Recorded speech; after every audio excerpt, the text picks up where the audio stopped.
Hey guys, it's me, Shyman2552, and welcome to another one of my game reviews. And this time I'm going to be reviewing Kingdom Hearts 2 for the PS2, another PlayStation 2 exclusive. It's a great game, not as good as the first, but it's still a great game. And it's basically a continuation of the first one and Chain of Memories. Sora's still looking for Riku and the King.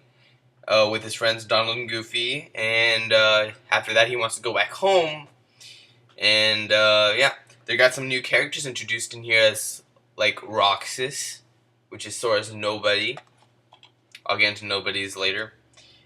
Pete, and a bunch of new Disney characters in Disney World, and new Final Fantasy characters as well. But anyway, what was I gonna say? Wow. Let's go to the story. I already said the story actually. Let's go into the gameplay. Um, it's basically the same as the first. The battle system is the same as the first game, except kind of tweaked a little bit to make it a little bit easier, and in turn not make it as fun. Because I thought Kingdom Hearts 1 was the best Kingdom Hearts so far in this three. The Kingdom Hearts 1, Chain of Memories, and Kingdom Hearts 2. Out of those three, Kingdom Hearts 1 was the best. So yeah, basically, they've got to go back to the worlds and open up new pathways to other worlds, and just, it's basically doing the same thing they've done before, but with new enemies and a new little plot line, and new enemies and stuff. The Heartless are back again from the last two games, and they've introduced a new enemy called the Nobodies, which are what your body becomes after you turn into a Heartless, the empty vessel you left behind, yada yada yada. It's a new enemy, and it's pretty much the main enemy of this game, just like the Heartless was the main enemy of that game, because the other game, the final boss you fight was a Heartless, and in this game, the final boss you fight was a Nobody. Basically, they're centered around these two enemies, but it was centered on Nobodies a little bit more.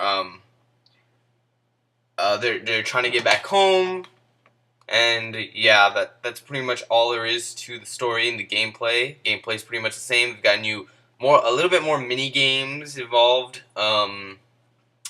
A little bit more variety, a little bit more stuff to do, a little bit more worlds, and it's kind of different on how you get to these worlds again. And there's like stuff involving traveling and stuff like that.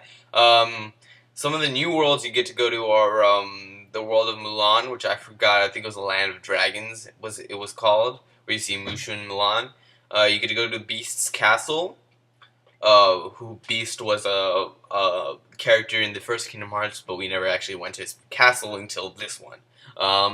You've got Port Royal, which is a place where Pirates of the Caribbean took place. Well, some of it at least. So it's a world for Pirates of the Caribbean. It's the first world in the Kingdom Hearts game that was actually based off a live-action movie. So I thought that was pretty interesting. You get to go to Pride Rock, which is where Simba resides. Simba's a summon in the original, but in this one he is back when you actually go to his world. You go back to old favorites like Atlantica and Olympus Coliseum, except Atlantica has been reduced to just a minigame world where you get to sing and stuff, and I never liked it that well, but you had to complete it some way. Well, if you wanted to complete it, you had to complete it. Actually, it wasn't. I once went through the entire game once without even going to that world. Or if I went to that world, I never completed it. So you don't have to complete it to move on. At least, not for me. Back to the new worlds, you get to go to the world of Tron, which is Space Paranoids. If you've seen the new movie that came out, it's kind of like that. You got the light cycles and stuff like that. Hollow Bastion is now the new Traverse Town. Traverse Town has been taken out, it's now no longer there. Neither is Deep Jungle for Tarzan. They took out a lot of one, kept the old. They took out a lot of old ones, kept some of them, and then added some new ones to just like Olympus Coliseum, it has some new areas to it now. You could go to the underworld where you see Orin and Hades and a bunch of other Final Fantasy characters, Yuna and Riku from Final Fantasy X and Pain, if that's her name, come in this one. As well as Sephiroth has a bigger role. He's not just an optional boss anymore. He's also partly in the story. As well as Cloud and Leon are back. Got some other new people like Scrooge, Donald's Uncle Scrooge, McDuck. He's in there too, as well as some ice cream stuff. And there's just a lot more to do in this game that you couldn't do in the first one, and there's just a lot more to do in these worlds than there was previously. As well as you actually have to return to some of these worlds once or twice again, because first time you go through, you do the story, and then something happens midway through the story, and you have to go back, and the story continues. So you actually have to go back to old worlds, and it's just not like you go there once, and you really don't have to come back again unless you're there for extra treasures and some side quests that you haven't done the first time. You actually go back, and there's actually another story there waiting for you. So it was actually nice that it lengthened the game by adding a little bit more to the worlds that you could go back and just do. And then the boss fights were great, they were really good. I liked fighting Cerberus in Olympus Coliseum a lot, and I liked fighting Xemnas at the end. And Xemnas is a nobody, I kind of ruined it there. But, whatever. He's just the bad guy, I didn't really ruin any other plot details, but... Anyway, the boss fights are really fun, the gameplay is really fun. The whole thing about it is that this game was a little bit easier than Kingdom Hearts was. It wasn't as challenging, which is definitely not a good thing for me. I like challenge. But for my brother, it was like awesome because he hates challenge. He just wants to go through it like that. But for some people it's good, some people it's bad. I like the challenge. It wasn't as fun. The combat system was just too easy, and well, it was the same. Combat system was not as easy. It was normal, but it was just easier to go about what we were doing, and I guess that makes sense. Sora's gotten stronger, and he's gotten a little bit more agile. He's gotten more manlier because his voice was like a girl in the first one. Now it's more teenage-ish, if that's a word.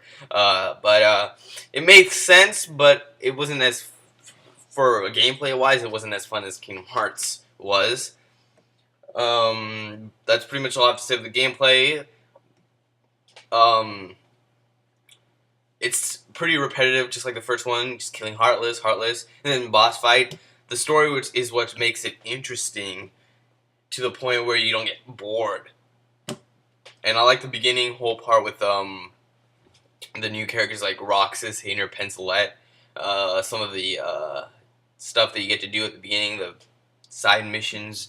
It's got a lot more side quests than the first Kingdom Hearts game, at least the way I see it or the way I remember it, because the Kingdom Hearts game wasn't...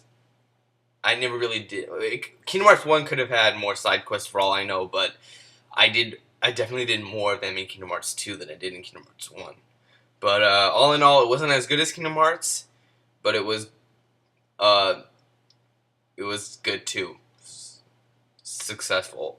Another world was Disney Castle. You get to go to Mickey's town and Mickey's Castle actually, and I'm thinking Disney Town from Birth by Sleep. But you get to go to Mickey's Castle, then you go back in time to Mickey's Castle before it was his castle, and it's like the Steamboat Willie place, you know, if you know what I mean. But I'm ending this review right now because I pretty much said all I wanted to say about this game, and it's a good game. If you haven't played that, you should play it, but first play Kingdom Hearts 1 and Chain of Memories before you do. Some people have only played Kingdom Hearts 2, I don't understand that. You should play it in chronological order. Or not chronological order, just the order they were released in, because to me, because the prequels came out, like Birth by Sleep is a prequel, I'm just going to say this right now real quick. I thought that prequels like that are more fun if you play the original games, because you play the original games and you quite don't really understand what's going on, but you do, and there's just some of it that you don't really understand, and then you go back to the prequel and you see the origins of all of it. You're like, oh, that's how it happened. That's cool. That's awesome. But if you play the prequel first, then it's not really as it doesn't give as much of an impact to you as it would if you played the other ones first and then the prequel. That's the way I see it. It even works for movies too. But anyway, giving this review rating, and not this review or rating, this game a rating, and stay tuned for another review from me.